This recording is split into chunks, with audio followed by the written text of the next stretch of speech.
Van a intervenir en este orden, en primer lugar, Carlos Terraga Gómez, de la Universidad Autónoma de Barcelona, con la propuesta para presentar y debatir, titulada Revolución y políticas de violencia, los comités revolucionarios del barrio de Barcelona, 1936, y posteriormente intervendrán Nathan Rousselot, no sé si lo pronuncio bien, vale, correcto, ¿no?, de la Universidad de Nantes, y Pierre Salmon, de la Universidad de Caen, con el título de su propuesta, Violencias y orden en la retaguardia republicana, el control del territorio como condición de apoyo francés, 1936-1939.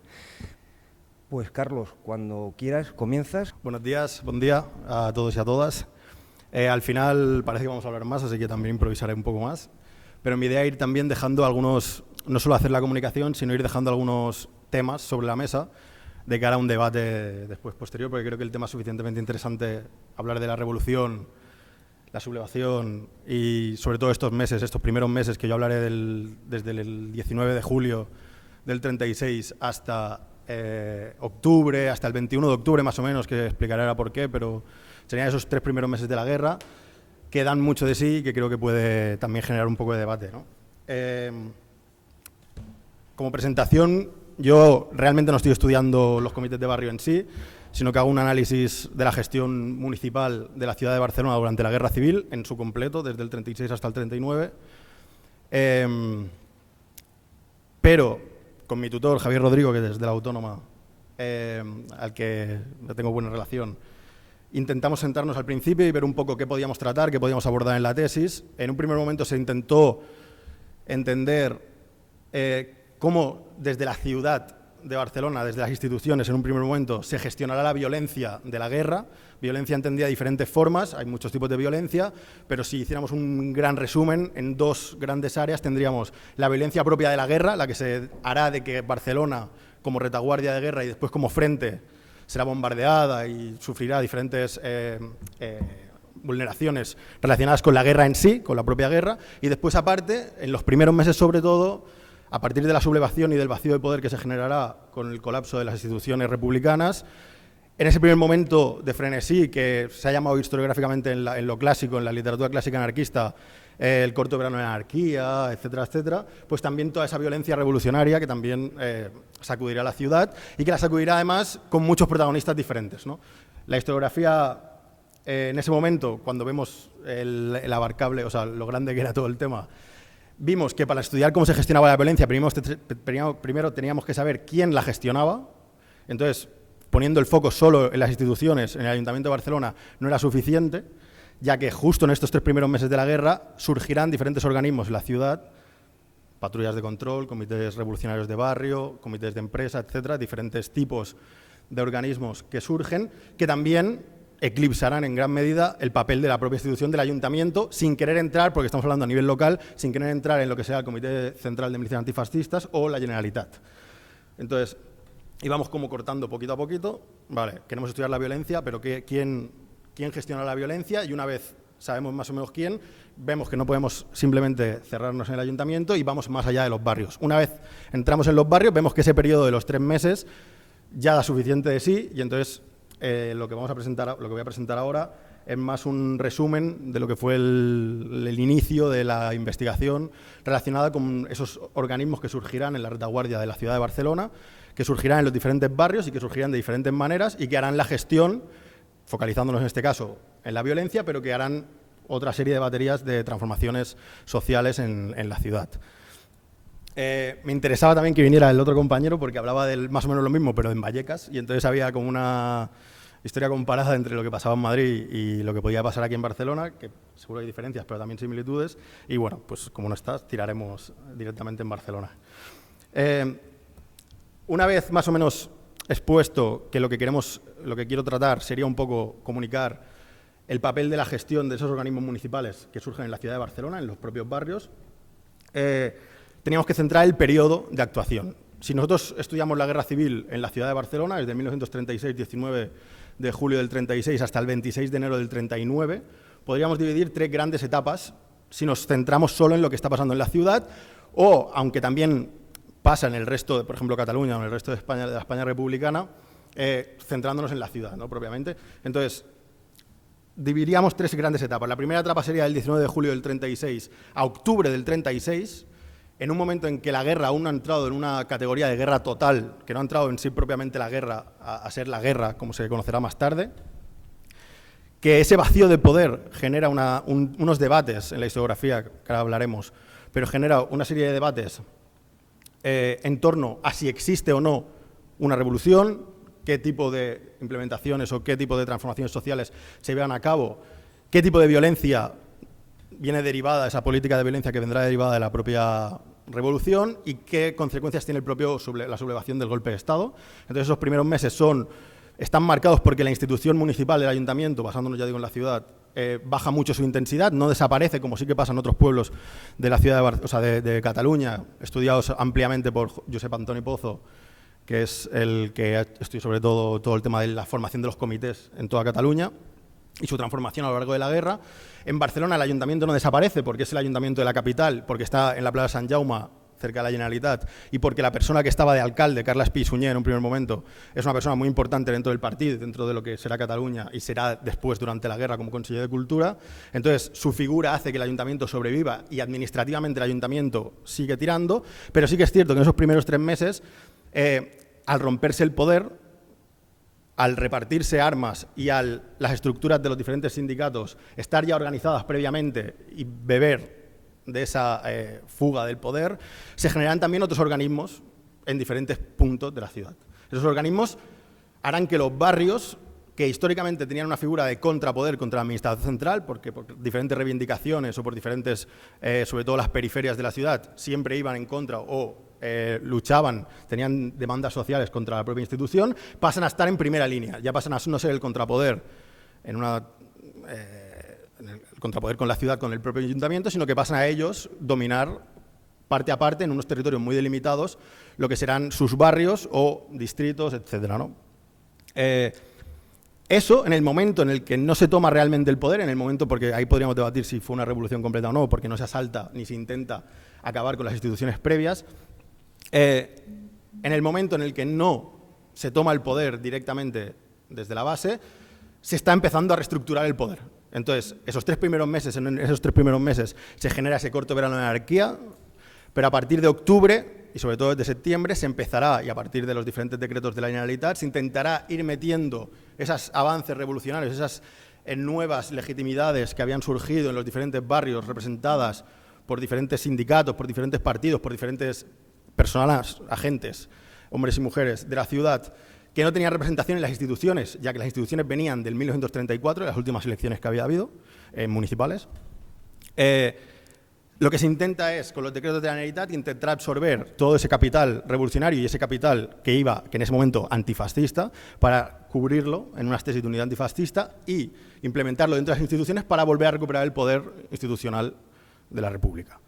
Se hará en la Generalitat, porque en el Consell de la Generalitat entrará la CNT, entrarán PSUC, diferentes partidos, y también pasará en el Ayuntamiento de Barcelona. Cuando pase en el Ayuntamiento de Barcelona, a partir de ese momento se está decretando la muerte, no al instante, pero sí durante el tiempo, de todos esos comités que habían surgido en los diferentes barrios de Barcelona, ya que se irán absorbiendo. Muchos seguirán aguantando, y de hecho aguantarán hasta junio del 37, que pasan también muchas cosas en el 37, pero la idea es esa, ¿no? De que se está empezando a reestructurar el Estado ya desde partir de ese momento. Por eso octubre sería la primera fase, que por eso solo hablaré de eso, de junio a octubre. Octubre es cuando se centra el decreto de ordenación municipal que agrupa a la CNT, entra la CNT al Ayuntamiento de Barcelona, el PSUC, el POUM, etc. Desde octubre del 36 hasta mayo, pongamos mayo del 37, mayo-junio del 37, para el que está en el Fest de Maig, y porque en ese momento se elirán, o sea, desde el momento que la revolución, o que se empieza a debatir cómo tiene que ser la revolución, porque lo que Ferran Gallego titulará en su libro La crisis del antifascismo. En la crisis del antifascismo lo que se está llevando, lo que nos está explicando es cómo en el momento en que se intentan eliminar esos comités, esos organismos surgidos de la revolución y se intentan recuperar en el aparato estatal, cómo a partir de ese momento se genera una crisis dentro de lo que era la propia retaguardia republicana, por modelos diferentes de entender lo que tenía que pasar o de entender la revolución que estaban generando cada uno de ellos, ¿vale? A partir de ese momento, a partir de ese octubre que entran en el Ayuntamiento de Barcelona, se empieza a luchar ya contra los organismos que habían surgido, llámalos patrullas de control, llámalos comités de empresa, llámalos comités de barriada. Eso acabará explotando de una manera o de otra en los hechos de mayo, en el Fest de Maig del 37 en Barcelona, que también generará una nueva onda de represión política en la ciudad, dirigida a otras personas que hasta ese momento no se estaba dirigiendo, pero que seguirá la represión política. Por eso decía, cuando hablaba de las dos grandes horas de la violencia, por un lado seguimos tratando Barcelona como retaguardia de guerra, Barcelona siendo bombardeada a partir de febrero del 37, Barcelona está en guerra, pero a la vez dentro tiene primero esa violencia revolucionaria y después la violencia también no contrarrevolucionaria, porque contrarrevolucionaria sería fascismo, pero de diferentes maneras de entender la unidad antifascista que había en ese momento. Eso sería hasta mayo-junio del 37 y entonces ya después sí que hay una etapa mucho más larga hasta el 26 de enero del 39, que es la caída de Barcelona por las tropas franquistas, y en ese último momento sí que cambia muchísimo, porque la reestructuración se ha completado, la reestructuración de la parte institucional republicano se completa, se acabarán eliminando incluso las patrullas de control, se eliminan esos vestigios de lo que había sido ese corto verano de anarquía, y a partir de ese mayo-junio del 37 y hasta el 39, entramos en un periodo de estabilización en el que sigue habiendo represión, porque el Ayuntamiento de Barcelona, veremos, pese a que el POUM seguirá durante más tiempo dentro del Ayuntamiento, pese a que ya habían empezado las purgas y había pasado el Fest de Maig, pues para que nos entendamos, había más represión, pese a que sigue la represión y siguen esas cosas, ya aquí sí que se esfuerza, se pone la mirada completamente en que Barcelona está siendo bombardeada y en que Barcelona está cambiando, porque ya no solo la sede de la Generalitat o ya no solo la sede del Ayuntamiento de Barcelona, sino que entran otras instituciones a nivel estatal, como que acaba siendo Barcelona capital de la República, Barcelona sobre las bombas, y entonces los problemas que se surgen serán otros completamente diferentes, ya hasta la caída definitiva en enero, ¿vale?, del 39. Eso es un poco como las diferentes etapas que se podría dividir un poco la guerra en Barcelona, si tratáramos desde la visión, desde el prisma de Barcelona, y después si nos metemos en los debates historiográficos. Sí, gracias. Perdón. Si nos metemos en los debates historiográficos y nos centramos ya en el caso exacto de esos 3 primeros meses de la guerra, entre julio y octubre del 36, cuando miramos este periodo, ¿por qué este periodo? No solo porque es en el que aparecen los comités revolucionarios de barrio, sino porque en este periodo, como dice Javier Rodrigo, están las claves interpretativas de lo que sea la violencia, que después se entiende también durante toda la guerra civil, ya que en cifras, por ejemplo, en toda Cataluña, si hay más de 8.600 víctimas durante toda la guerra civil, hay que pensar que 4.300 de 8.600, o sea, más del 50%, son en esos 3 primeros meses. Pues esos tres primeros meses de la contienda son los que nos detallan, los que nos pueden hacer entender un poco las claves de la violencia, porque al final lo que tenemos que intentar es descubrir los porqués de esas, o sea, por qué estaba pasando eso, qué tipo de violencia estaba ejerciendo, quién estaba ejerciendo la violencia, y para eso entender quién la estaba gestionando también, cómo se gestionaba tanto como receptores como propagadores de la violencia. Siempre que la historiografía ha tratado estos 3 primeros meses, que como digo tienen importancia capital, los ha tratado siempre a partir de 3 grandes variables. La historiografía habla siempre de 3 variables cuando se dirige a estos 3 meses. Una es la revolución. Se analiza estos 3 primeros meses como hay una revolución o no. Ahí está la crítica. Es una primera revolución, se toma el poder, hay un vacío de poder y es tomado o no es tomado, es cuando se genera el debate, pero se analiza en términos de revolución. Y entonces, en tanto que una revolución tiene que ser violenta, como decía Peiró, etc. Y entonces se hablará en diferentes momentos en la revolución. La otra gran variable con la que se analiza este periodo sería el poder, cómo se fragmenta el poder y cómo se reorganiza el poder, pues lo que decía Josep Antoni Pozo, etc. Y después, la otra gran característica, o sea, la otra gran variable para estudiar este periodo es la violencia. La violencia como propiamente violencia. Los 3, como veis, están relacionados porque poder, revolución y violencia serían unas variables que se interconectan, que están interconectadas, pero que ya nos dan eso, nos empiezan a dar, ya digo, las claves interpretativas de lo que sea la violencia en el resto de la guerra. La guerra total, que vendrá después, y en este primer momento de la contienda, en Barcelona.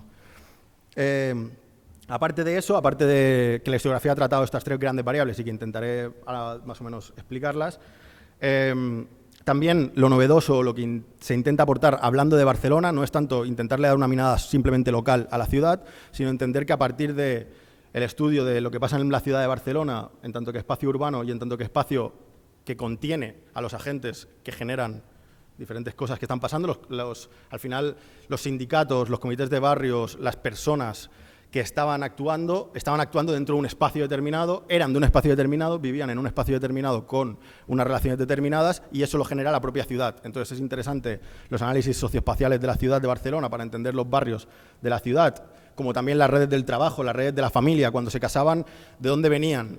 ¿Eran de la misma calle? ¿Eran del mismo barrio? ¿Ese barrio qué tipo de barrio era? Porque muchas veces cuando se ha estudiado la revolución o el poder en la ciudad de Barcelona se hace de manera homogénea, como hablando de los barrios de la ciudad como todos los barrios iguales, como todo el movimiento de la ciudad o el movimiento obrero, todos igual, pero en realidad, pese a que en un primer momento sí que es cierto que la CNT y el anarquismo tomará un gran protagonismo porque los comités de defensa previos a la revolución estaban ya estructurados y entonces beben mucho de esas estructuras. Es cierto que no es lo mismo los arrabales de la ciudad de Barcelona que el centro del Eixample, por ejemplo, que el Chino, que la Ciutat Vella o que los diferentes barrios de la ciudad. Entonces me parece también muy interesante el espacio de la ciudad de Barcelona para entender el porqué de cierta radicalidad en algunos puntos, de que por qué algunos comités de barrios son más radicales que otros, etcétera, ¿no? Entonces también es interesante porque a partir de eso podemos también desarrollar análisis hacia otros niveles, no quedarnos solo en la ciudad, sino que entender otros movimientos y cosas que están pasando en diferentes sitios.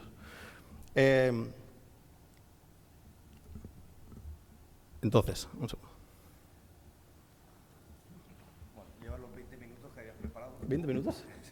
Pues es que he empezado a improvisar y... Vale. Bueno, dejando cosas para el debate, pero dejando claro que me parece que estos son el momento que da las claves interpretativas de la violencia. ¿Por qué? Porque demuestra que la violencia no estaba premeditada. Ahí es cuando podemos entrar en el debate después. Porque cuando se habla de revolución se supone que, o sea, no existía un plan realmente para llevar a cabo la revolución y tampoco se podía llevar a cabo la revolución en ese momento y por lo tanto esa violencia no está premeditada ni está pensada para eliminar a un enemigo de clase desde antes de que suceda la sublevación, es más bien una reacción a una sublevación fascista que hace que se eliminen las estructuras republicanas que eran los frenos preexistentes a una violencia que simplemente se rompe porque la rompen y entonces a partir de ese momento se desata. Y se desata, y pese a que no es premeditada, sí que nos permite ver quién son los perfiles de esas víctimas, sobre todo en la ciudad de Barcelona, de esos 4.000 que caerán en Cataluña en esos 3 primeros meses de la guerra, y en Barcelona son 2.328, que son las cifras que marca Josep Antoni Soler i Sabaté y Villarroya Font, que son aún la referencia en cuantificación de las víctimas, y Just Casas, que también habla de los primeros días del golpe de Estado. Pero si hablamos de esas primeras cifras, tienen unos perfiles, sobre todo los iniciales, muy marcados.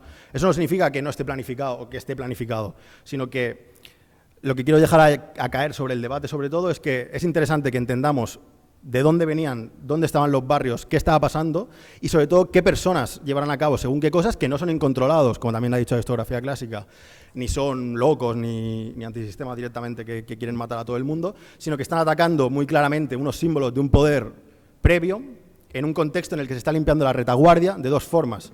Una, aboliendo el control político de la retaguardia en el sentido militar, de que hay una sublevación militar, y entonces la estructura básica sería el mismo barrio, que tú puedes controlar el barrio, y entonces haces controles de coches, controles de personas, controles de alimentos que pasan, haces incautaciones, haces impuestos revolucionarios, haces tal porque estás financiando el primer momento de la guerra y estás tú tomando el control del orden público, y después estás habiendo el extra, que viene sobre todo de los barrios que menos tenían que perder y que viene de ese impulso revolucionario de los sindicatos y los partidos, que lo que se está intentando también es limpiar la retaguardia de un viejo mundo que está siendo destruido y que tiene que nacer una nueva transformación social. Llámalo revolución o no, porque no se está atacando el poder a lo mejor directamente, pero se están atacando los símbolos de un régimen que durante 30 años y durante las diferentes luchas sociales que ha habido en la ciudad de Barcelona hasta este momento ha generado unas experiencias compartidas de lucha y experiencias sociales de vivencias a las personas que llegan al golpe de Estado y que entonces les hace actuar de una manera o de otra.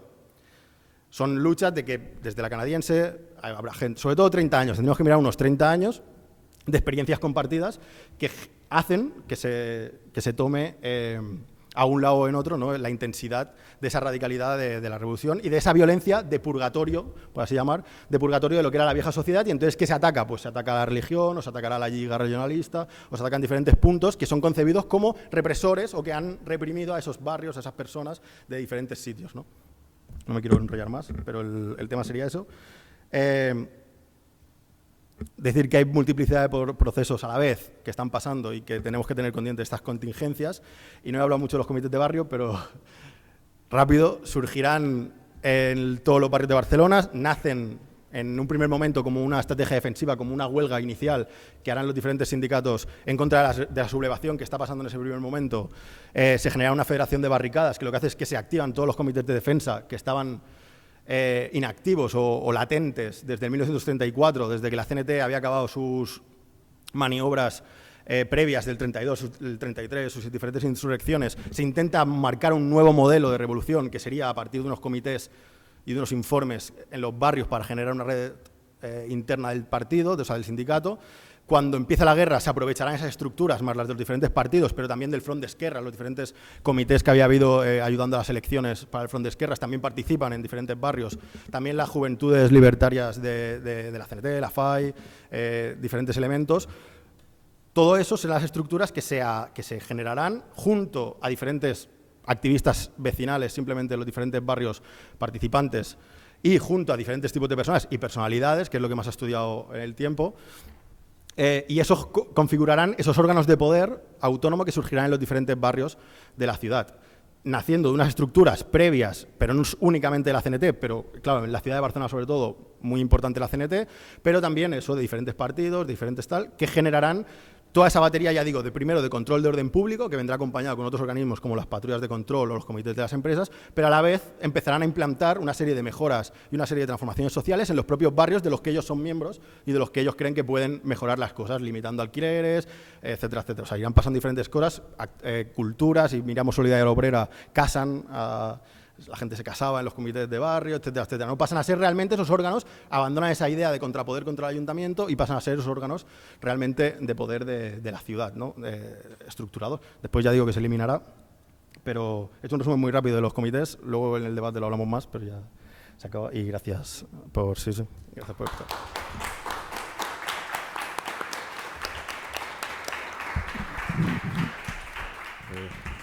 Muy bien, muchas gracias, Carlos. Muy interesante la intervención y la aportación que haces, y dará lugar después al debate, como decías. Y ahora intervienen Nathan y Pierre, ¿no?, sobre el tema que hemos dicho anteriormente. Media hora, lo repartís vosotros como consideréis oportuno. Vale, muchas gracias y buenos días a todos y a todas. Es un placer para nosotros estar aquí a presentar una parte de un trabajo que hemos empezado hace ya bastante tiempo. Intercambio informaciones respectivo a nuestras tesis. Pierre trabaja sobre el tráfico de armas durante la guerra civil, acaba de defender su tesis en octubre, y yo estoy llevando a cabo una tesis sobre la información diplomática francesa sobre la guerra civil. O sea que teníamos temas un poco cercanos, y eso es un fruto de nuestro trabajo en el que intentamos un poco revisar lo que se ha escrito sobre la política francesa acerca de la guerra civil española y sobre la puesta en marcha de la no intervención y su mantenimiento durante el conflicto. Y empiezo ahora. Pues, como se sabe, el 20 de julio de 1936, el presidente del Consejo Español, José Girard, pidió armamentos a su homólogo francés, Léon Blum, para sofocar a la rebelión militar que estalló en Marruecos unos días antes. Y el socialista francés aceptó primero la petición, pero rápidamente su gobierno se encaminó hacia una política de embargo, la política de no intervención que se propuso primero al Reino Unido antes de proponerse al resto de las potencias europeas. Y la historiografía ha avanzado hasta ahora varios motivos para explicar este cambio de actitud. Primero, se trataba para el gobierno francés de evitar un conflicto europeo que hubiera derivado de la guerra civil española. Luego se trataba también de preservar la alianza de Francia con el Reino Unido que entonces con su gobierno conservador estaba profundamente hostil a la Segunda República y a su gobierno de Frente Popular. Y por fin se trataba también para el gobierno francés de intentar reducir las fracturas de la sociedad francesa que el conflicto español alentaba, incluso dentro del propio gabinete, entre unos miembros del Partido Radical, precisamente. Sin embargo, el examen atento de las fuentes administrativas francesas, que sean del Ministerio de Asuntos Exteriores, del Quai d'Orsay, del Ministerio de Interior o del Ministerio de Defensa, permiten plantear nuevas pistas interpretativas para explicar la actitud del aparato estatal francés frente a la guerra civil, un aparato estatal que no escondió su inquietud frente a las violencias que ensangrantaron a la retaguardia republicana. A partir de las fuentes que hemos manejado, pretendemos así demostrar que las violencias revolucionarias y el control de la retaguardia republicana fueron elementos claves para explicar la política francesa de apoyo a la República. No nos vamos a extender mucho sobre el tema de las violencias revolucionarias de los primeros meses. Remitimos al trabajo, por ejemplo, de José Luis Ledesma o a la ponencia que acabamos de escuchar. Sino precisar que esas violencias revolucionarias pues, se desarrollaron en un contexto de casi quiebra del Estado republicano, de evasión de poder, con todos los debates que ya analizó Carlos. Y el Estado republicano pues, perdió el monopolio legal de la violencia, y este contexto pues, tuvo un impacto internacional tremendo, puesto que esas violencias causaron al final perjuicios a la causa republicana en el extranjero, pesando de manera desfavorable en sus esfuerzos para obtener apoyo internacional y sobre todo armas. Y de hecho, los diplomáticos y los cónsules franceses denunciaron esas violencias desde un principio. Se preocuparon sobre todo de su carácter revolucionario y culparon casi exclusivamente a los anarquistas de la responsabilidad de esas violencias. Se asustaron también de la fragmentación del poder que observaba y del derrumbe del orden republicano. Por ejemplo, el embajador Jean Herbet, el 10 de agosto, denunciaba el desarrollo del desorden que observaba en San Sebastián, donde la guerra civil le sorprendió. Escribía al Quai d'Orsay que en cada municipio un comité de Frente Popular que se consideraba más o menos soberano estaba tomando el poder, y él se alertaba sobre todo de la influencia dentro de este comité, de la influencia creciente de los anarcosindicalistas que perpetraban registros nocturnos, arrestos y ejecuciones. Para él no quedaba en San Sebastián ninguna organización capaz de mantener el orden público. Y por tanto aconsejaba al Quai d'Orsay de avisar al embajador español en París de que se encaminaba la situación en un punto en el que Francia no podría seguir reconociendo al gobierno republicano por la simple razón que el gobierno republicano ya no existía. René Bonjean, secretario de la embajada, enfatizaba que en Madrid nadie se obedecía al gobierno, que había perdido casi todo su prestigio. Sobre todo, precisaba en las provincias donde la CNT tendía a sustituir su propia autoridad a la suya. Al final, para el Bonjean, el gobierno se mostraba incapaz de reprimir los excesos de todo orden, violencia en contra de las personas, asesinatos y robos. No eran solo los diplomáticos que alertaban así a las altas esferas francesas, pero también otras administraciones que se preocuparon de la situación en los territorios republicanos. Por ejemplo, en el Ministerio de Interior, con el prefecto de los Pirineos Orientales, que aludía a las ejecuciones y a los actos de terrorismo que realizaban, según él, los miembros de la FAI en las ciudades de la frontera, en Puigcerdá, La Junquera y Figueras. Y el deuxième bureau, que era la sección de información del Estado Mayor francés, denunciaba también esos actos de crueldad que se cometían en la retaguardia republicana y señalaba que el gobierno de Madrid estaba cada vez más dominado por las organizaciones extremistas e inconstitucionales, las cuales tendían cada vez más a sustituir la autoridad de los comités a la de los poderes constitucionales. Esta actitud de las administraciones francesas provenía de un cierto hábitus anticomunista de sus agentes que se mostraban recios a las ideas revolucionarias y que manifestaban sobre todo una adhesión fuerte al orden republicano. Y este hábitus fue además alentado por la ola anticomunista que tocó la sociedad francesa con la elección del Front Popular francés y con las huelgas de mayo y de junio de 1936. En este contexto varios rumores se desarrollaron en el ejército francés, haciendo temer una posible insurrección comunista en el sur de Francia.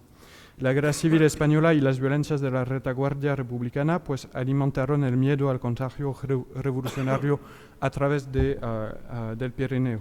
Por ejemplo, a partir de 1936, a partir del mes de septiembre, el aparato policial francés empezó a temer esa insurrección comunista y anarquista en el sur de Francia, que sería, según él, organizada por los jefes de los soviets en Gerona y en Figueras.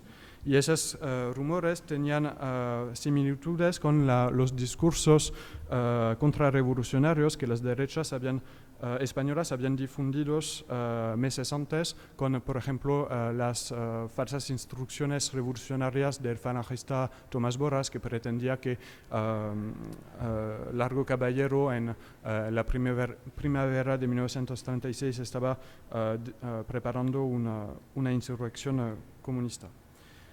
Y entonces esa similitud también de discursos entre Francia y España pues reforzó la inquietud de varios agentes franceses, como el embajador Herbet, que informó, por ejemplo, al Quai d'Orsay en octubre de 1936 que después de haber asistido al desarrollo rápido y terrible del anarquismo en España, veía con la más grave inquietud los progresos que al parecer se le daba la libertad de hacer en Francia. Y fue entonces en este contexto de temor a la revolución que se formuló el proyecto de no intervención, al que participaron esos agentes y sobre todo los diplomáticos. El 26 de julio de 1936, el embajador francés Jean Herbet sugirió al Quai d'Orsay de alertar al embajador español en París que el gobierno francés se encontraría en la imposibilidad de facilitar o incluso tolerar ningún suministro ni crédito a las autoridades españolas en el caso de que los crímenes y las ejecuciones clandestinas siguieran a causa de la pasividad o de la impotencia de los poderes políticos. Y en agosto el amiral Olive de la Marina francesa alertó también al Estado Mayor y al Quai d'Orsay del hecho que cualquier ayuda aportada al gobierno regular en Cataluña terminaría entre las manos de los grupos extremistas que son los verdaderos amos de Cataluña. Y seguía diciendo que ayudarlos sería favorecer la instauración a la frontera francesa de un Estado anarquista y sangriento. Y seguramente esos despachos, telegramas, no pasaron de ser desaparecidos en las altas esferas francesas y sobre todo acerca del secretario general del Quai d'Orsay, Alexis Léger, que además era íntimo del embajador Jean Herbet y que formuló el proyecto de no intervención.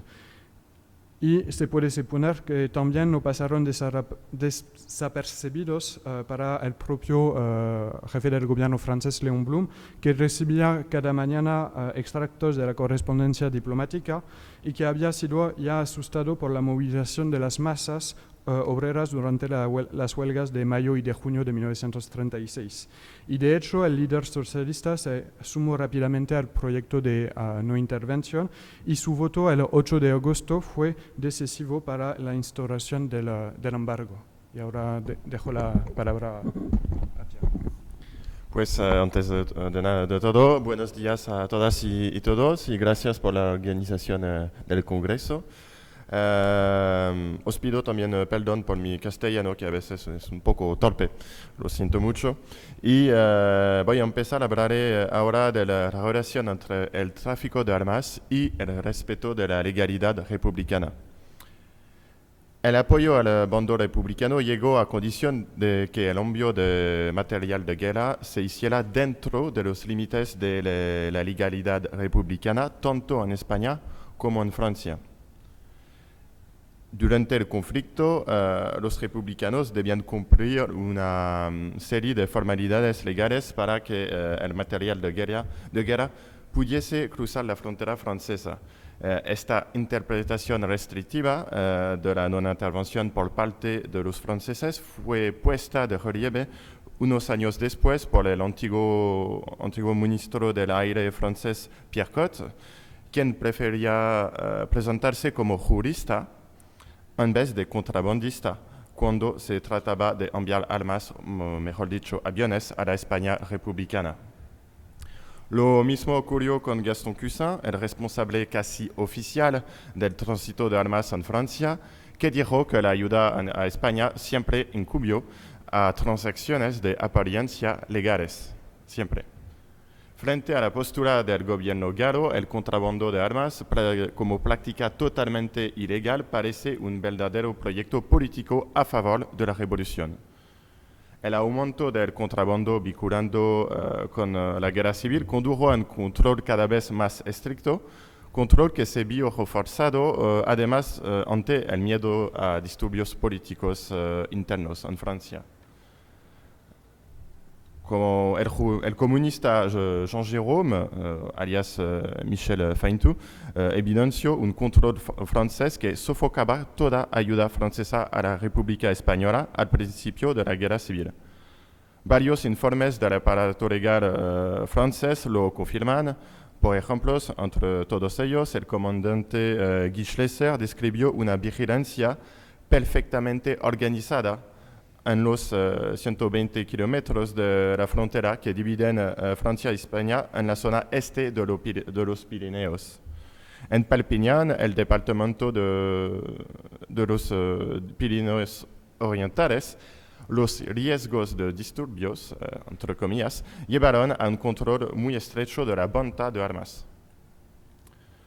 No cabe duda que el control se redobló debido a la presión por parte de las autoridades francesas. A pesar que la salida de combatientes con destino a España era mucho más relevante que las armas, las detenciones de contrabandistas fueron mucho más numerosas.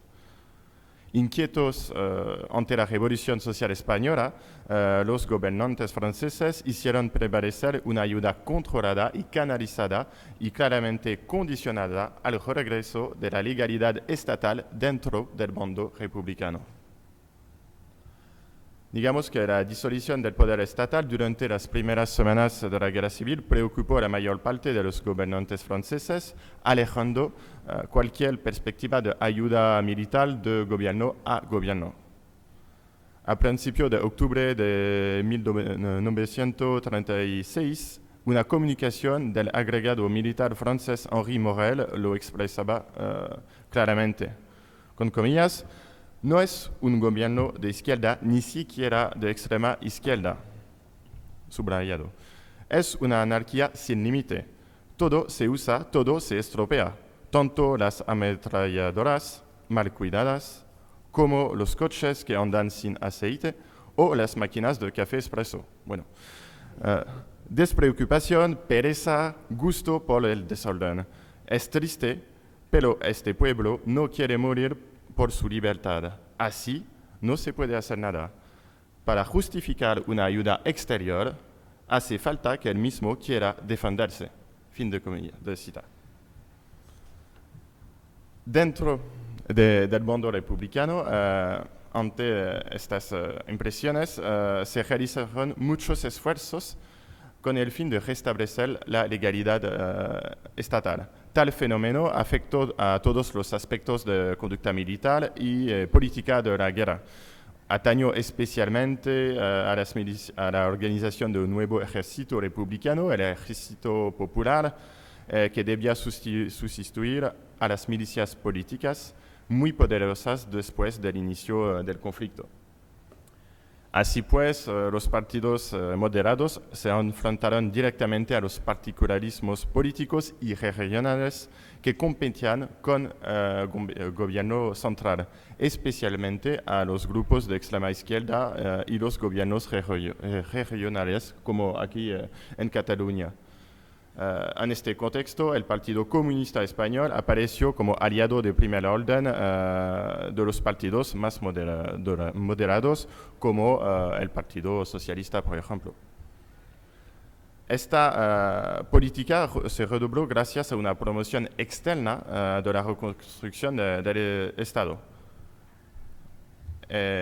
Poco a poco se testimonió de la creación del nuevo ejército popular, defensor de la disciplina y de la organización.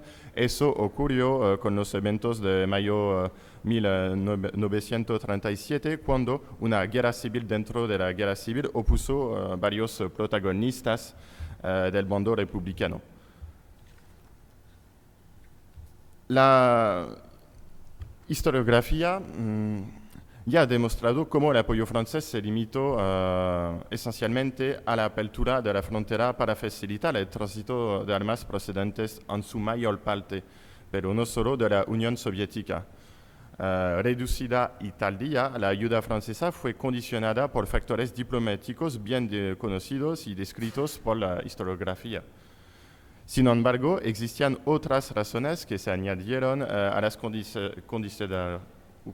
consideraciones de política internacional. Tanto en la Unión Soviética, origen del armamento, como en Francia, lugar de tránsito, y por último en el bando antifascista comprometido con la guerra civil, no bastaba el restablecimiento del Estado para abastecer de armas o permitir su paso. Se debía asegurar también que este orden se mantuviese.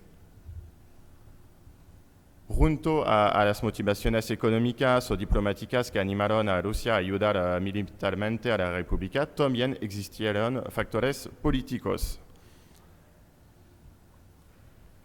Hubo una injerencia política que ha sido objeto de muchas especulaciones por parte de historiadores más o menos serios. Fuera de toda polémica, Daniel Kovalsky admite que la intervención soviética también tuvo que ver con un interés por la situación política en la retaguardia. Para él, el afán de Moscú de enfrentarse a las milicias independientes del PUM o a las anarcosindicalistas poco propensos a colaborar con los rusos, causó la impresión de que su lucha no iba dirigida contra el ejército de Franco, sino contra los elementos republicanos supuestamente discoros. Se trató de reprimir entonces los grupos políticos percibidos como una fuente de desorden. Esa impresión también se sostuvo en las filas anarquistas. En la FAI, por ejemplo, el Comité Peninsular dijo que, comillas, la ayuda rusa se convirtió así en principal factor de desmoralización y de derrota porque ha servido para destruir las raíces populares de nuestra guerra y para sofocar el espíritu que la animaba. Décadas después, Gaston Cousin, el responsable del tránsito de armas, también expuso impresiones similares. Según él, cuando Negrín llegó al poder fue muy duro. Puedo decir que supe lo que iba a pasar, que los del PUM serían liquidados físicamente. Fin de cita. Sin embargo, para él este proceso era necesario si se buscaba el abastecimiento masivo del material soviético. Comillas, como había obstáculos físicos, estos fueron eliminados de manera muy brutal. Fin de cita. El gobierno de Negrín no ordenó liquidaciones ilegales como la de Andrés Nin, el jefe del PUM, pero que sí quería proceder a juicios en contra de los partidarios de izquierda que estaban considerados como factores de desorden. En España, la cuestión del orden político fue central para el desarrollo de la guerra. En torno a esa idea se opuso también la prioridad entre guerra y revolución. En el PSOE, el ala derecha del partido prevaleció la primera. Sin embargo, esta tensión también supuso una fisura que trascendió las líneas políticas habituales. Así sucedió con los anarquistas cuando se les propuso participar con el gobierno o en el momento de apoyar la guerra. Estos últimos también imitaron al modelo político comunista que les obsesionaba por su centralización, su disciplina y su rigidez. Eso evidencia que en la España republicana el desarrollo de la guerra supuso un esfuerzo para mantener el orden, algo que se convirtió con elemento central. El apoyo de Francia estuvo sujeto a la estabilidad política que se conservase en la retaguardia republicana. A nivel cronológico, la apertura de las fronteras francesas a partir de la primera mitad del año 1937 coincidió con la restauración del poder estatal y su promoción hacia el exterior, los diplomáticos, por ejemplo. Esa ayuda al bando republicano también reflejaba la aspiración de Francia a mantener el orden en su propio país. En junio 1938, Marcelino Pasqua, entonces embajador en Francia, relevó los fondos muy extraños, su citación, de la política francesa en relación con España. El embajador mencionó el chantaje hecho por el gobierno en contra de los socialistas y comunistas para amenazándolos con un cierre ya efectivo, aunque quizás temporal, de la frontera española, hacerles entrar en razón, en su juicio, en el problema de las reivindicaciones de los funcionarios, pensiones a la vejez y demás reivindicaciones sociales que acuciaban al gobierno en estos últimos tiempos.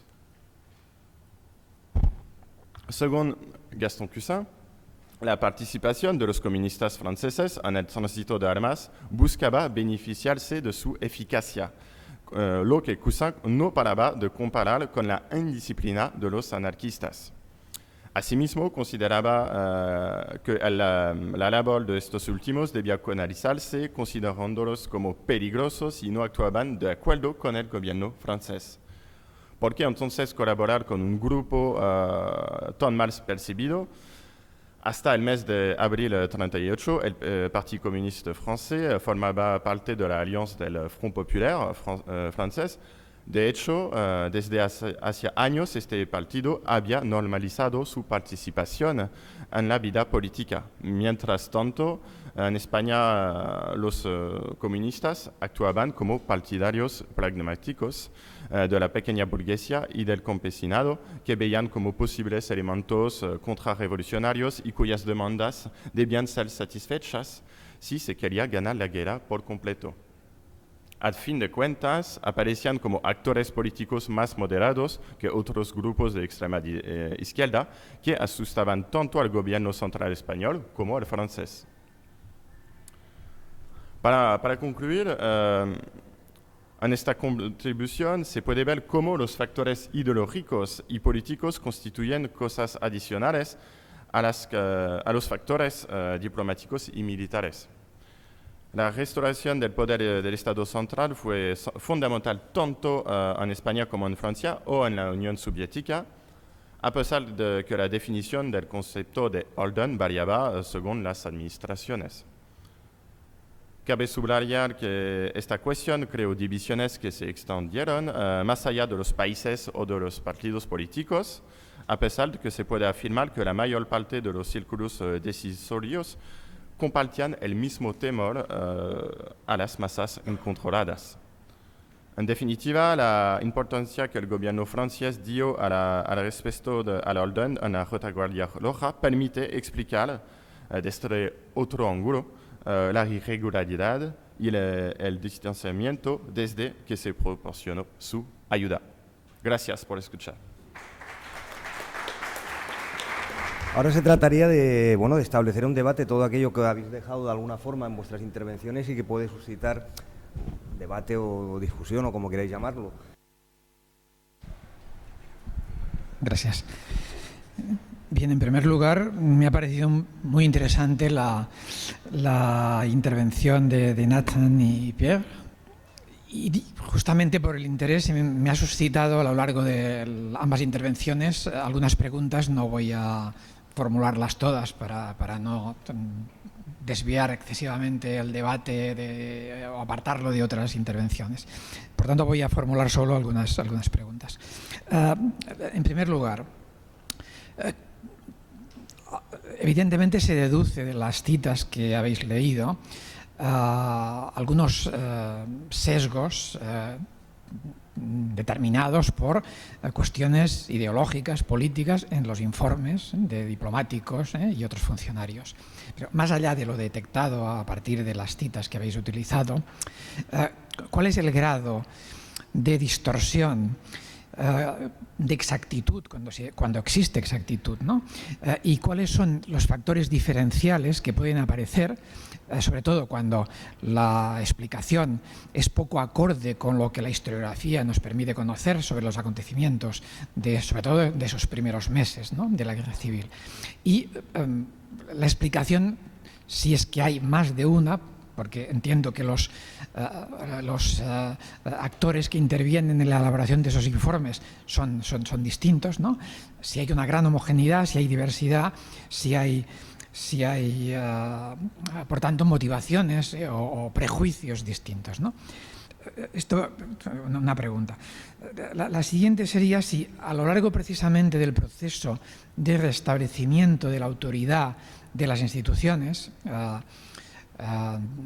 republicanas, sí se aprecian cambios significativos, más allá de constatación de hechos muy evidentes por parte de esos mismos informantes, y hasta qué punto esos cambios, si se dan, están igualmente condicionados por visiones muy condicionadas ideológicamente o políticamente de lo que está pasando en el país, ¿no? En España en general, en Cataluña, puesto que ha sido también objeto de una particular atención.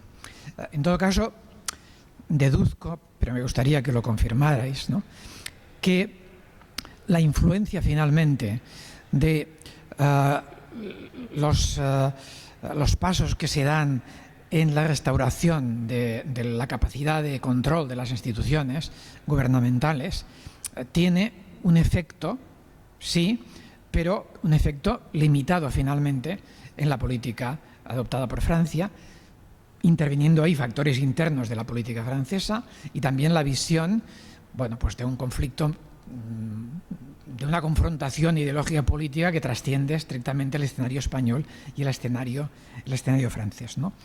Bien, decía que tenía alguna pregunta más, pero creo que para una intervención, al menos primera, es suficiente. Gracias. Vale. Para ordenar las intervenciones, mejor recogemos todas, ¿no?, y después dan respuestas desde la mesa. Bueno, intervienen desde la mesa, si os parece bien. ¿Hay alguna cuestión más planteada sobre alguna de las dos ponencias o comunicaciones? Quería también preguntar a los compañeros franceses si en esos informes de inteligencia y de supervisión de la evolución española hay también evidencias de análisis previos, digamos, de preocupación. Estoy pensando, por ejemplo, en los acontecimientos de octubre del 34, que muestran quizás una crítica o una narrativa que va en torno a la inestabilidad de la República o digamos, del gobierno previo a la sublevación franquista. Y luego también, escuchándoos, me acordaba mucho del libro de Fernando Hernández, de La frontera salvaje, que analiza, digamos, este territorio fronterizo justo para el periodo posterior. No sé si sabéis si existe una continuidad de esos informantes o de esos trabajadores para el gobierno previo a la ocupación y posteriormente. Si podía haber, digamos, una evolución de los mismos personajes que también vemos cómo acaban, digamos, dando la espalda a la causa republicana.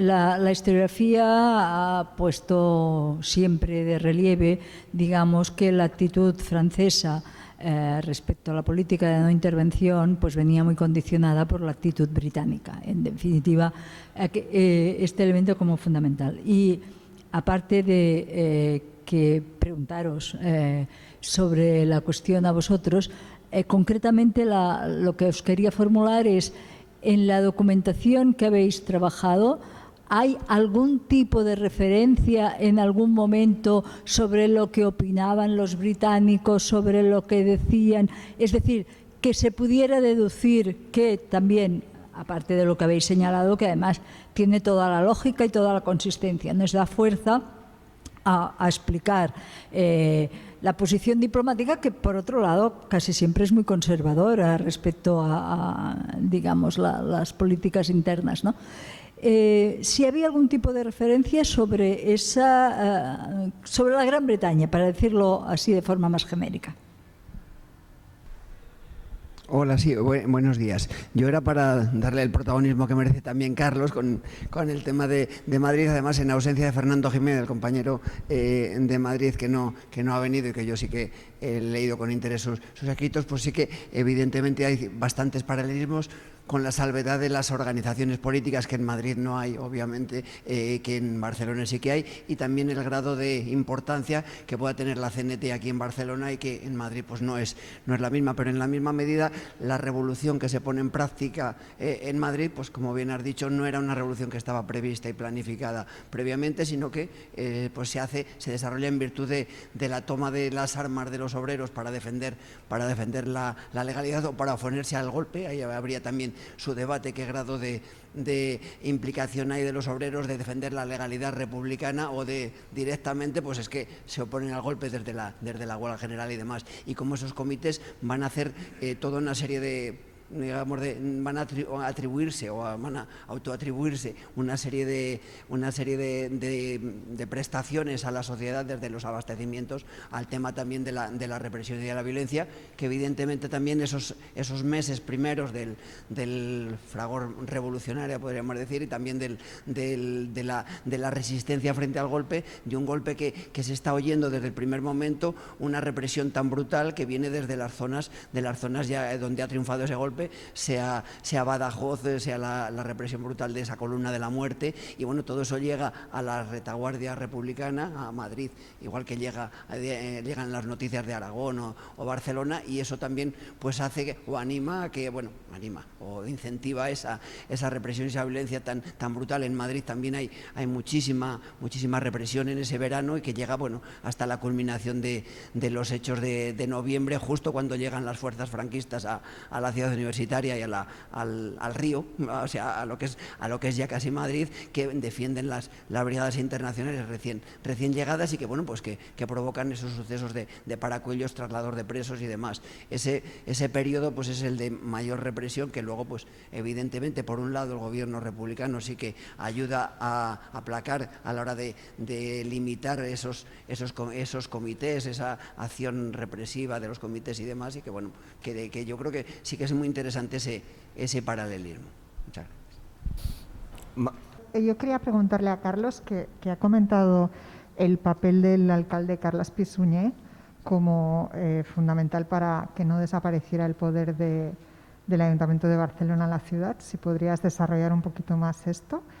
Y a los compañeros de Francia, nosotros, por cierto, tenemos un proyecto de una base de datos que presento mañana a las 9 en la parte de memorias en disputa, y os invito a asistir para conocerlo, y nos centramos sobre todo en datos referenciados de la guerra civil. Entonces, como has hablado del tráfico de armas, del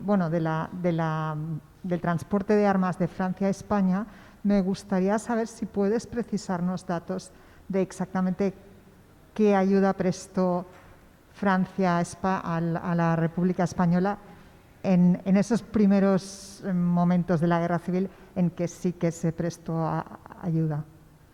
Gràcies. Totalment d'acord amb tots els marcs interpretatius que agafes per avaluar la violència dels primers mesos d'estiu del 36.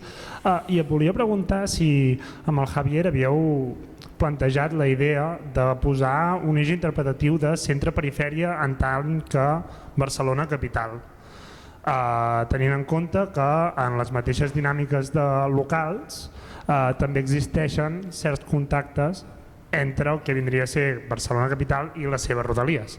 I res, si podries desenvolupar això en el cas de que ho hagueu plantejat. Vale. Para Nathan y Pierre es una duda, no he terminado de entender, supongo que sí, y además en el texto con más detalle, ¿no? Pero con esta identificación inicial que hacía Nathan sobre, ¿no?, el control, o sea, la violencia identificado con los anarquistas, ¿no?, todo ese relato construido y con algunas de las figuras que habéis dicho de la diplomacia francesa, sí que me interesaría, si lo habéis dicho y yo no he captado, no pasa nada, pero me interesaría que profundizarais un poco en cómo se construye el discurso y sobre todo en clave hacia adentro de la propia situación política francesa. Quiero decir, la derecha francesa, hasta qué punto, ¿no?, tiene mucho que ver, entendido, intuido, ¿no? Pero si podéis profundizar un poco, creo que valdría la pena este análisis de orden interno francés, ¿no? Y sobre la frontera, creo que ya han dicho, ¿no?, la frontera salvaje de Fernando Hernández Sánchez. Y para Carlos, bueno, el análisis socioespacial supongo que es del Ollón, pero ¿qué adoptas frente a Chris Elham, ¿no?, del Barris, que tú decías? Adoptas, digamos, metodológicamente el trabajo de Ollón, ¿no?, la obra magna de José Luis Ollón. Vale. Entonces, ahí sí que me interesaría el uso que haces del concepto territorialización que introduce José Luis Ollón en su obra, ¿no?, de la quiebra de la ciudad popular. Y después, bueno, también lo que decías, ¿no?, no está Fernando Jiménez no está, pero sobre Vallecas yo creo que puede dar, ¿no?, la comparación y que introduzcas tú las comparaciones, ¿eh? Fernando estará en otro taller, pues bueno, que introduzca las comparaciones con tu trabajo en el otro taller si quieres, pero yo no dejaría pasar la oportunidad. Después hay una cosa que has dicho, junio del 37, dice, porque están pasando muchas cosas. Yo te sugeriría que dijeras qué cosas, ¿no?, porque si no queda un poco... Estaban pasando muchas cosas en junio del 37. Y después la última cuestión, todos no eran locos descontrolados, dices tú, Carlos. Yo creo que efectivamente todos no eran, pero la siguiente pregunta, ¿no había ninguno que estaba loco y era descontrolado? Porque, no sé, Antonio Martínez Escudero, por ejemplo, el cojo de Málaga, ¿no?, ese hombre que pudo reinar, como en la película famosa, ¿no?, en la Cerdeña Leridana, en fin, no digo que estuviera loco, pero descontrolado sí que respecto a sus propias filas. Entonces yo ahí sí que matizaría algo sobre que efectivamente no eran todos locos ni descontrolados, pero había algunos que, en fin, que darían que hablar sobre este asunto, ¿no? Vale. Bueno, el tema de Madrid, gracias por... Ya me había también mirado los textos un poco de Vallecas y sí que se veían muchas cosas muy similares y era simplemente, pues, supongo que la diferencia más grande, aparte también de lo de la CNT y todo esto, será... O sea, me gustaría profundizar un poco más en todo el tema de si realmente la estructuración que se hará de barrio y las diferentes cosas que sucederán en Barcelona también pasan o no en Madrid, porque ya te digo que lo desconozco. De Pissuñé,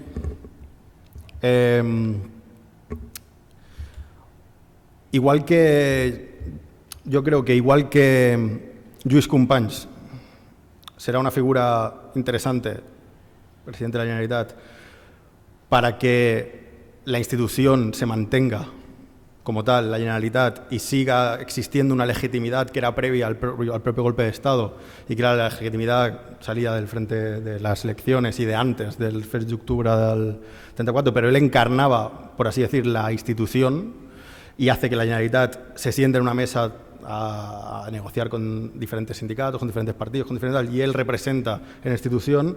En el caso de Barcelona, al ser la capital, y respecto a la atomización que en la propia ciudad de Barcelona tienen los propios comités, más allá del central de milicias antifascistas, sino ya diferentemente en los barrios, yo creo que el Ayuntamiento de Barcelona también se mantiene más fuerte que otros ayuntamientos en el resto de Cataluña, que Martín Ramos trata extensamente, como también Pozo, y que, como decía Martín Ramos, en muchos puntos el ayuntamiento desaparece, porque es absorbido o las competencias son totalmente absorbidas por los comités que aparecen en esos sitios. En algunos otros puestos colaboran o se ignoran en diferentes temas y en otros sí que los dos se mantienen o incluso el ayuntamiento es más fuerte porque ya tenía una representación real de lo que había realmente en cada pueblo, porque cada pueblo también representará de una manera diferente la correlación de fuerzas internas de su propio municipio.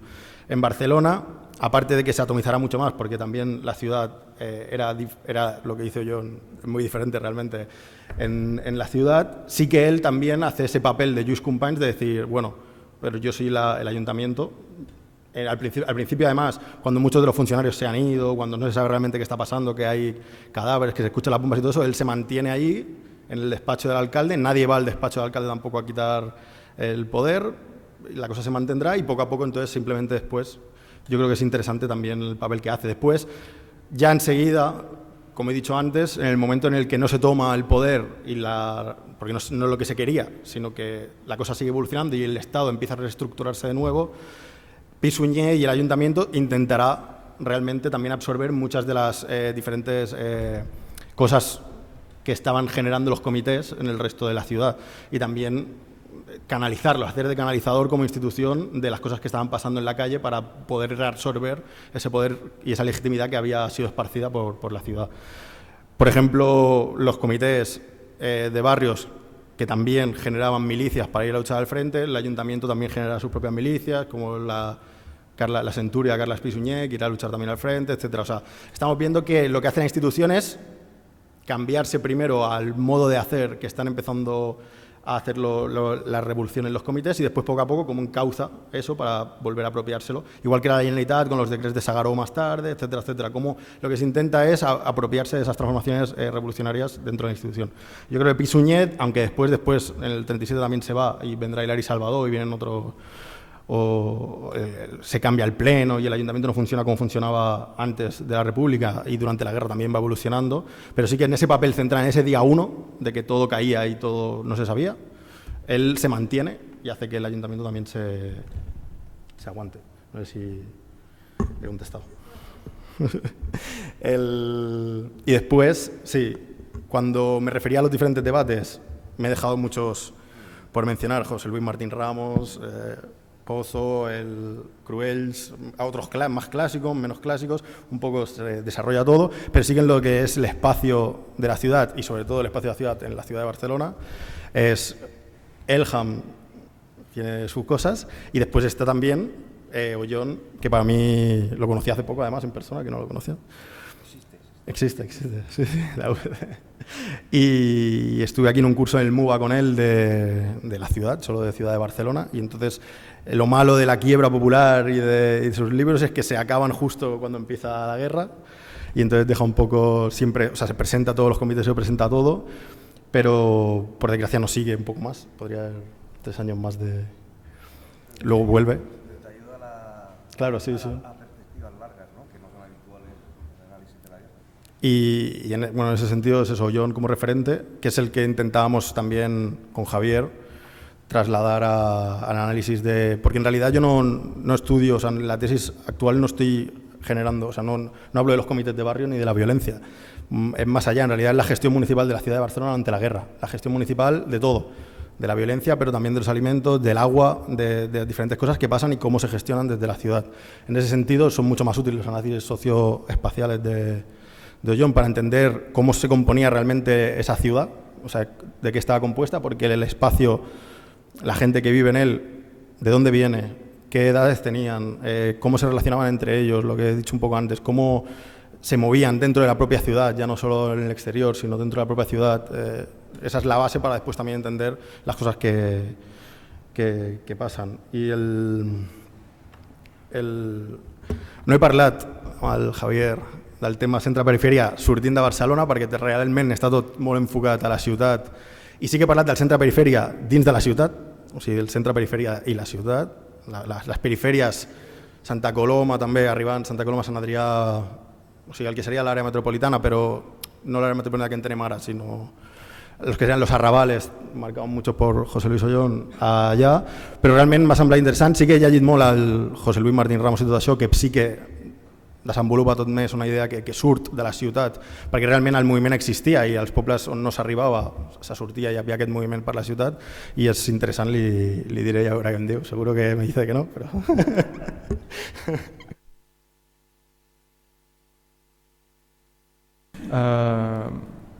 Sobre los sesgos de percepción en los informes, no sé si bien entendido la pregunta, pero si ¿dónde vienen al final esos sesgos de percepción? Si es también una postura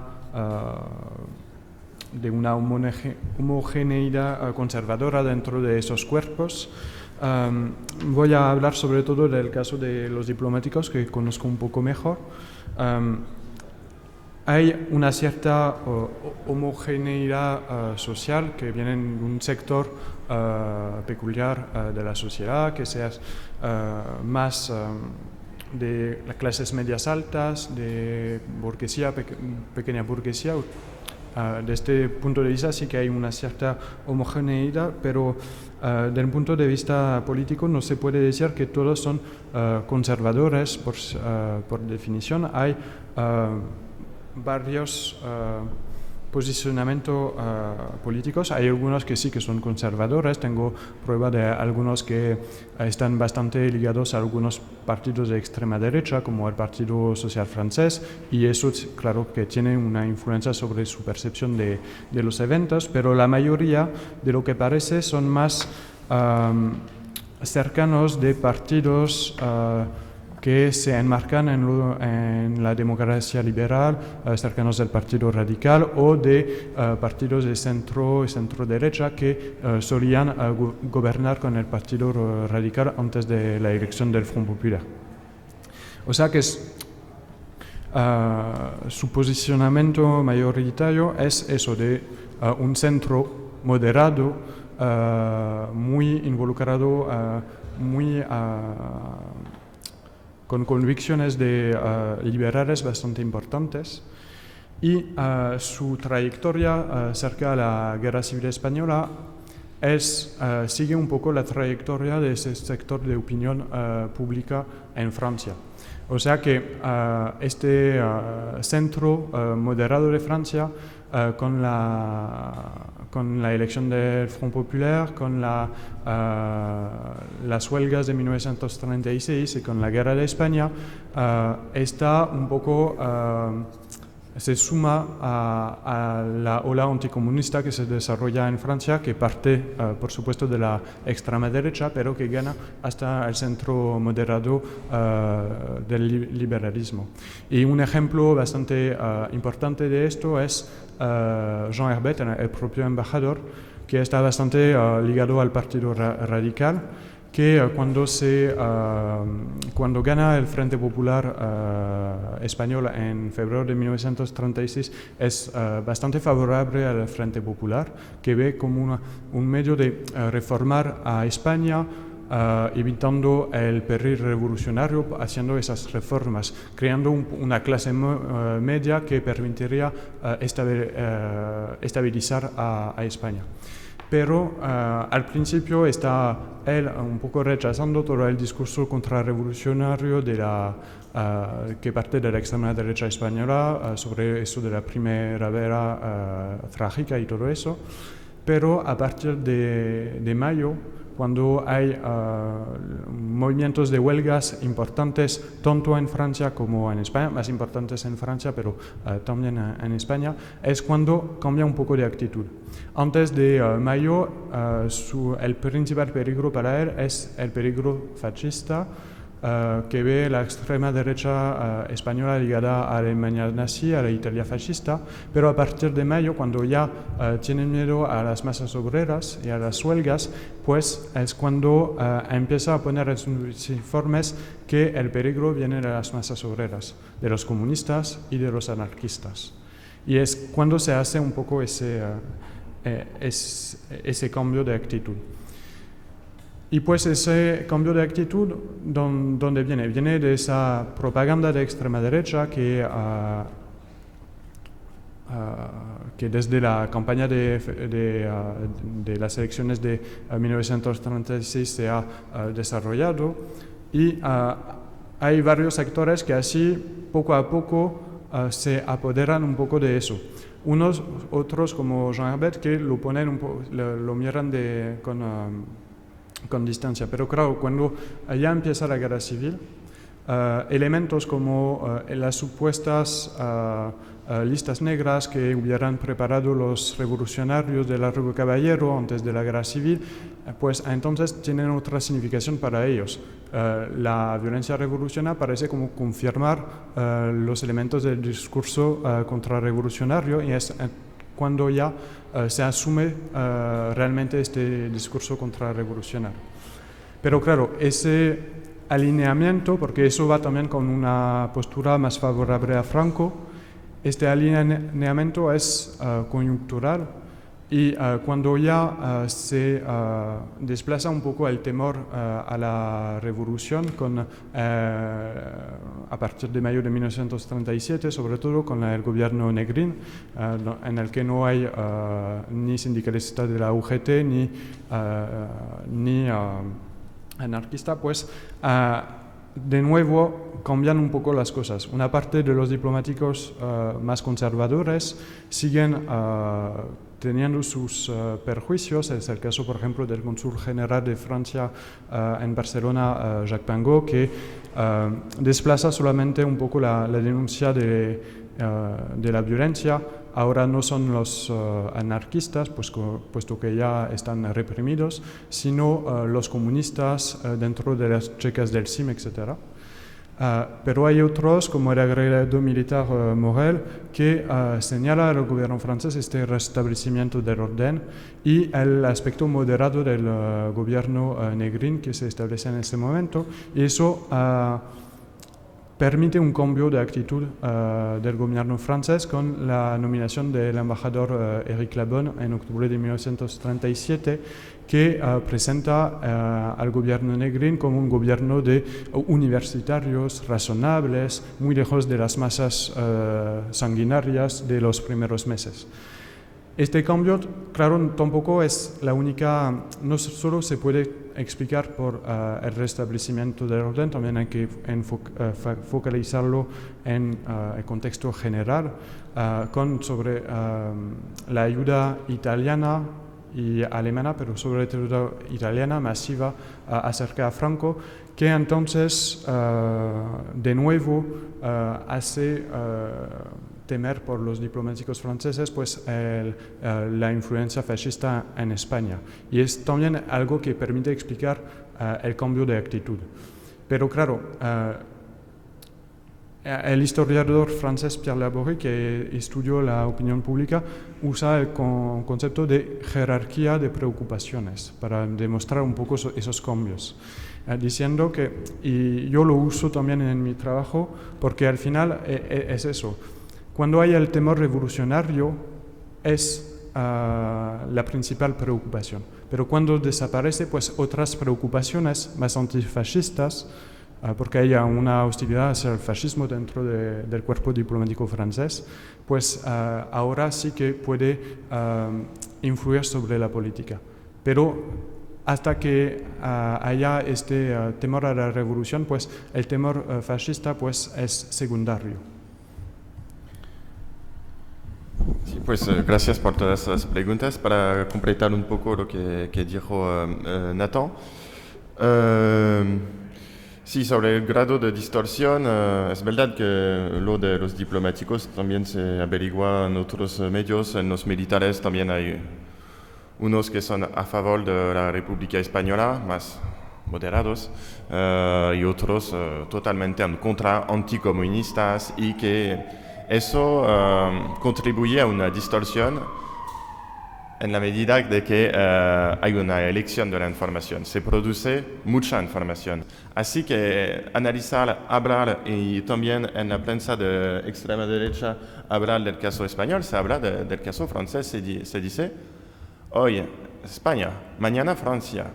Y hay muchos libros, folletos, cosas que están publicados explicando que hay un complot franco-marxista, franco-español, se mezclan muchos términos, masonería, todo lo que queremos, explicando que hay que arreglar esto, hay que cerrar esta frontera.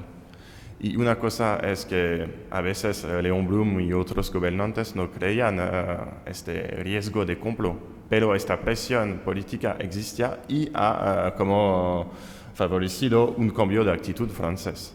Y por otra parte, este grado de distorsión, estos cambios ideológicos o no, está seguro que Leon Blum, Pierre Cotte, Gaston Cousin, Jean Moulin, todos los que ayudaron al bando republicano, actuaron en la ley, en la legalidad siempre.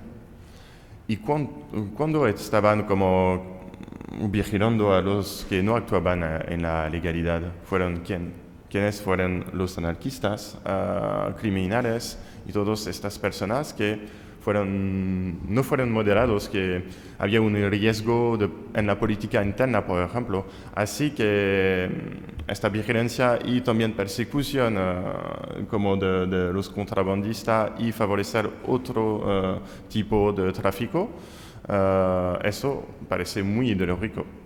Es decir, decidir cuándo vamos a actuar, cuándo vamos a ayudar a España y en qué medida y cuándo vamos a cerrar la frontera o abrirla. Y otro ejemplo, es verdad que hay otras razones que las razones ideológicas. Por supuesto, conocemos bien ya las razones diplomáticas, pero también en los medios militares hay una misión para recoger material de guerra en España, material alemán, italiano.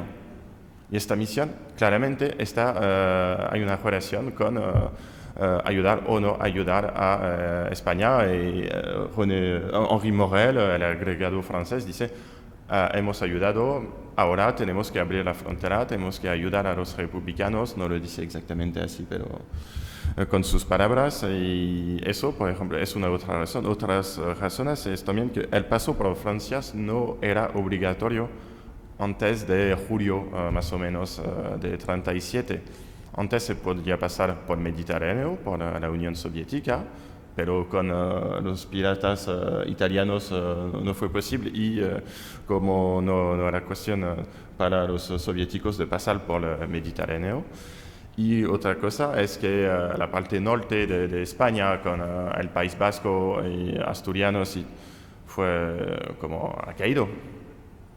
Y para pasar y enviar el material en España, había que pasar por la frontera francesa. Y así que en este momento las negociaciones fueron más frecuentes y se percibía más todas las dificultades técnicas francesas. Y Ángel Viñas lo dijo. Cuando se habla de dificultades técnicas en un problema tan político que una guerra en la frontera vecina con un frente popular vecino y aliado, no es técnico, eso es político. Y en esto estoy muy de acuerdo con lo que dijo.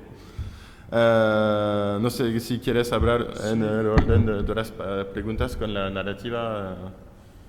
La narrativa... Sí. ¿Qué narrativa? La narrativa de antes de la guerra, creo que había una pregunta.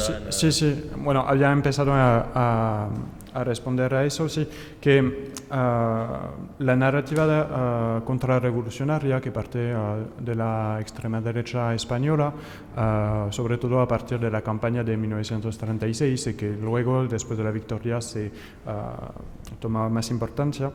Pues sí que tuvo un efecto importante dentro de los diplomáticos franceses, pero también en el ejército, que describían a la España republicana como al borde del caos, del desorden, en una situación prerevolucionaria, y había esos ya sesgos de percepción, y de hecho los diplomáticos franceses, por ejemplo, fueron objeto de esa campaña de propaganda de la derecha. O sea que tengo, por ejemplo, documentos de periodistas del ABC que mandan a la embajada francesa esas falsas instrucciones revolucionarias elaboradas por Tomás Boras para intentar convencerle de la inminencia de un peligro rojo comunista en España. Pero también creo, es difícil averiguar, pero que esa campaña en contra del Frente Popular tuvo también su respectiva campaña en Francia, y es posible también que en algunos informes de los diplomáticos, de los cónsules sobre todo, cuando alertan sobre el desorden del Frente Popular español, quizá también es una manera de alertar contra el futuro desorden que se puede esperar a Francia cuando es un momento de campaña electoral unos meses más tarde, en abril y mayo de 1976. Pero eso es bastante difícil de averiguar, pero es una hipótesis. Y luego, bueno, quizás así te dejo terminar. La última pregunta que a la que puedo responder era sobre la presión británica al momento de imponer la no intervención. Es algo que está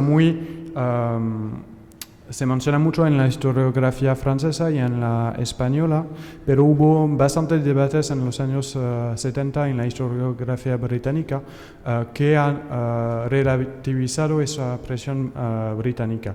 O sea que lo que yo pienso es que no fue una presión británica tan importante. De hecho, no tenemos prueba de una presión directa del Foreign Office sobre su homólogo francés.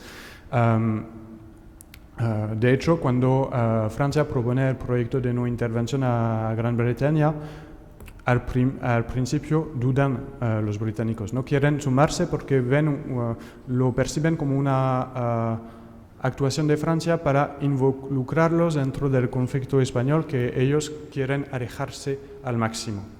Y al final lo aceptan el proyecto porque la embajada de Francia en Londres presiona al gobierno británico diciendo que tenéis que apoyar esa demanda para apoyar los que dentro del gobierno francés quieren imponer el embargo.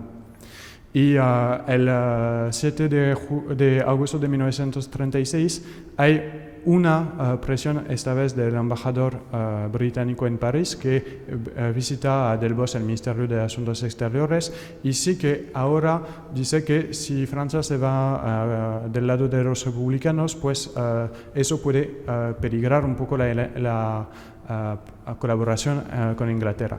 Pero eso lo hace de su propia iniciativa. Y lo hace porque 2 días antes altos cargos del Quai d'Orsay le piden de organizar un encuentro entre el embajador británico y el ministro de Asuntos Exteriores y le piden que el embajador británico refuerce la posición de Delbos, el ministro en contra de la intervención, en contra de la ayuda. O sea que lo que pienso es una política de no intervención que fue elaborada por el Quai d'Orsay, que intentó maniobrar detrás un poco de la sombra para ¿cómo decirlo? Manipular un poco esa idea de presión británica.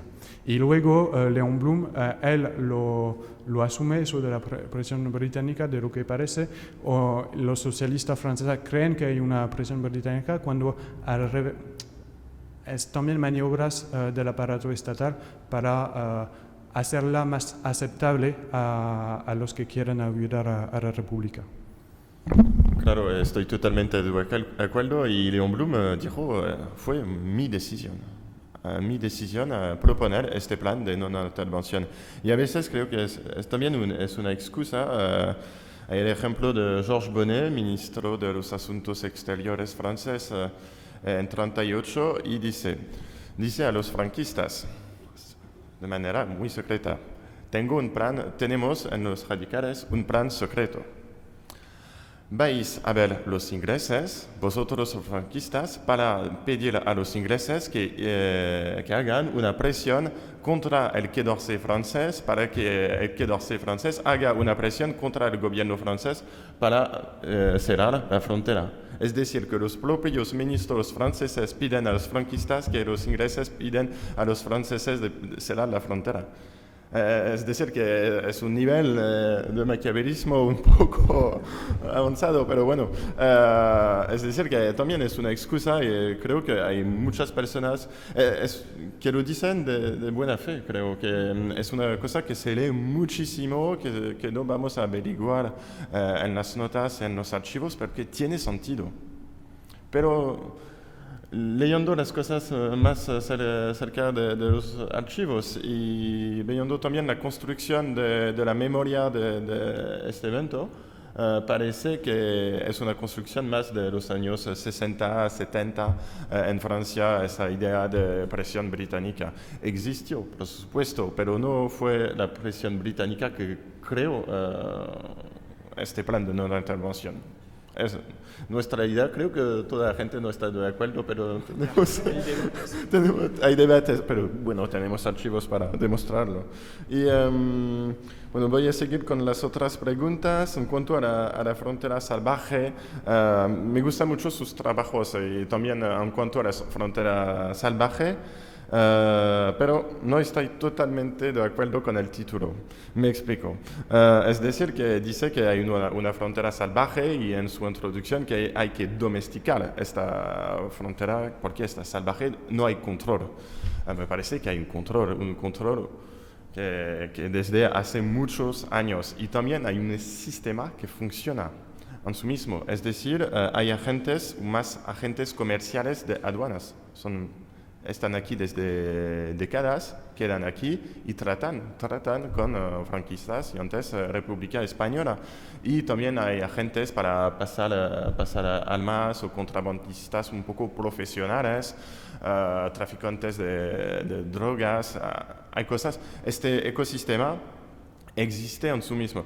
Pero hay otra cosa, creo que hay que tener un poco cuidado antes de estos archivos, porque dicen los agentes de la administración, de la policía y todos militares, dicen, es una frontera salvaje, no tenemos ningún control en nada. Y luego piden, necesitamos más dinero, más agentes para controlar y domesticar esta frontera. Así que existe claramente traficantes de drogas y de armas y todo eso, existen. Pero hay un poco, se dice en francés, effet de source, es decir, un efecto de los fuentes que van un poco a crear una distorsión en una realidad que fue un poco más exagerada por parte de los agentes franceses, militares y todo esto. Pero me gustan mucho sus investigaciones, pero el título de Frontera Salvaje, no sé. En cuanto a la presión británica, lo hemos dicho, y el tráfico de armas, acabo de averiguar en mi móvil, en mi tesis, siempre tengo mi tesis en mi bolsilla, para las cifras. Las cosas es que tenía lo he cuantificado, tengo 66 barcos que pasaron por Francia y no centenas, como lo han dicho los antiguos ministros franceses. 66 y la mayor parte empieza, por demostrar, enseñar, y empieza un poco más en junio de 37. ¿Qué pasó en junio? Es la caída de la parte norte de España. Y así que se tiene que pasar, pero son cantidades pequeñitas, son toneladas, centenas de toneladas, a veces más, pero la mayor parte, se puede averiguar, son realmente un poco en diciembre de 37, luego una pausa y luego más febrero, marzo, abril y mayo de 38. Y luego casi nada.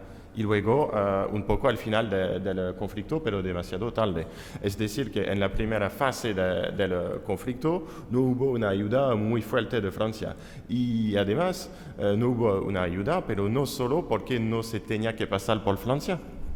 Porque los embajadores republicanos en París dicen, pedimos solo el paso, no pedimos armas, pedimos el paso y no podemos pasar nada, ni siquiera un poco de unas toneladas para ayudar a Irún, que fue una crisis un poco fuerte entre los dos gobiernos. Así que hay dificultades técnicas y que son muy, muy fuertes, y sobre todo en la primera parte del conflicto, y luego fue una ayuda un poco, ¿cómo decir? Una ayuda irregular, es decir, que se cierre la frontera, se abre la frontera, y en este momento los factores más importantes quizá fueron los factores diplomáticos con Italia y Rusia y etc. Y para terminar con esto, con el peso de la derecha, extrema derecha francesa, ya hemos un poco contestado, me parece muy fuerte. Hay un dato, es que el ministro francés del Interior, de Gobernación, Salengro, se suicidó en noviembre de 36. una campaña de prensa extremadamente violenta, diciendo que fue un desertor durante la Primera Guerra Mundial, que no era verdad. Se suicidó. Fue tal como la violencia fue tal que hubo reacciones así. Y hay también una violencia política, no tanto como España en esa época, pero bastante fuerte. Y como un peso, es decir, que este peso de la prensa es también un peso de la prensa con un miedo de que habrán más cosas más violentas, con armas, con no sé, de una sobreinvasión, un golpe de Estado militar. También hay personas que sí, claro, que piensan, y es verdadero, porque unos militares franceses prepararon un golpe militar. Es decir, que la cosa de la prensa de extrema derecha es un poco una cosa con otras cosas, y así es sí, una presión bastante fuerte, y está seguro que en las primeras semanas del conflicto jugó un papel muy importante. Claro, los republicanos españoles también lo han dicho. ¿Hay más intervenciones por parte de alguien? Yo sí que quería decir una cosa sobre esto de la frontera salvaje. Estoy de acuerdo, Pierre. Frontera salvaje tiene todo este componente de construcción, de lo típico, ¿no? Es decir, esto lo encuentras aquí. Gente que está diciendo esto es un desastre, los gobernadores civiles, tradicionalmente, todo era un desastre porque pedían recursos. A veces le eran un desastre, otras veces no lo eran tanto y otras veces no lo eran. Pero bueno, cuanto más desastre construían en sus discursos, más heroicos aparecían ellos en la solución del desastre, ¿no? O sea que, pero yo diría que el caso de la frontera salvaje, en el uso que hace Fernando Hernández Sánchez, creo que responde a momentos o coyunturas. Y de cierre y apertura de la frontera sí que podría haber bastante más proximidad a la realidad de una frontera salvaje, entre comillas, que en otros momentos. Es decir, el cierre que se produce a partir del 39, ¿no? Como lo que analiza Fernando básicamente es el periodo este, ¿no? Yo creo que ahí sí que hay elementos, por lo que yo conozco de archivos y fuentes, en que aparte del discurso de las autoridades gubernativas y tal, hay un cierto descontrol, ¿eh? Claro, eso puede ser. Es que yo no conozco bien sus archivos, es su terreno de investigación, y claramente eso puede ser. Yo hablaba más de la idea de frontera salvaje presentada así, pero sí, seguro que en el contexto también de paso de refugiados en la Segunda Guerra Mundial, de tráfico de dinero y todo, claro, sí. Bueno, pues si nadie más quiere intervenir, nos despedimos aquí, ¿no? Pues gracias por venir y por escuchar y todo. Gracias a vosotros.